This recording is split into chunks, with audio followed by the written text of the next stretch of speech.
It's such a perfect project for us and for now. Christo and Jeanne-Claude were invited to come to Miami in 1980 by Jan van der Mark. Jan van der Mark was the first director of our museum. We were called the Center for Fine Arts at that point in time, and kind of suggestive of the idea that we were working on a more of a project basis, less of a collection kind of basis the way we do now. But van der Mark invited Christo and Jeanne-Claude to come and to make a consideration of Miami. He had already worked with them in Chicago many years before and had an idea that Miami was the right place, the right time. And the fact that van der Mark would be our founding director and open the museum the following year just puts everything together for us. So we're here to celebrate what I think in many ways is really the symbolic beginning of contemporary art in Miami. You know, we talk a lot about Art Basel at this point in time, and we talk about the fairs, but in many ways I believe that this is the heart of where it begins. 1983, Surrounded Islands. The idea that art is big, it's for everybody, it exists for everyone to come together. And even in the process, the making of it physically at that time included a whole lot of Miamians. Yes. So it had to be done. And I'm just really excited that we're at this point in time. Excited that you know, we have a curator like Renee Morales, who grew up here in Miami, experienced the project in 1983, and has been with our institution for the last 13 years. No project this size can happen without many hands. And kind of same for PAMM, it is such a community integrated space. Yeah. So if you could talk a little more about that. Absolutely. I think the heart of this project is, you know, very much built around the idea of participation, of collaboration, and of different people working together, right? So if you look at some of the photographs that you'll encounter in the exhibition, you'll see people from disparate places, you'll see people who are really all working together in service of the same thing. One of the things that we pride ourselves on is the idea that the museum is a town square, the idea that the museum is a place for people to come together, and the idea that it is a place where art leads us to conversations that we might not be able to have in other places.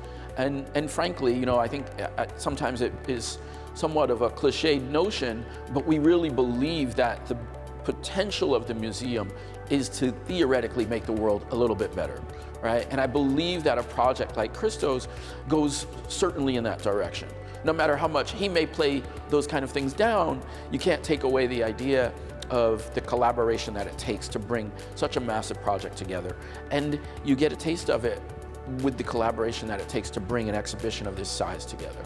So this is the perfect kind of show for us, especially at a time when now, you know, we're in this building that has only been here for 5 years, right on the bay, with an island in sight, and having that geographical location that is so specific to the project, but also celebrating the 35 years in between, right? A lot has happened. And we went from the Center for Fine Arts to the Miami Art Museum to the PAMM to the Pérez Art Museum Miami. And I think what we embody in this moment and what we embody with this building is a pride and a desire to talk from the point of view of being here in Miami. And this project is all about that. For viewers who may not be as familiar, if you Sure. could give us a little context of Christo and Jeanne-Claude in the world of art. Yeah, so let's think about this moment in time, right? The realization of this project is in 1983.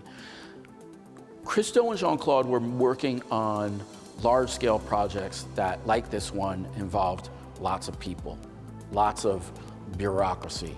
And so there's a time commitment to each of these projects. One of the things I find really interesting about Surrounded Islands and how it came about is that until this point, Christo and Jeanne-Claude had done major projects in relatively isolated landscapes.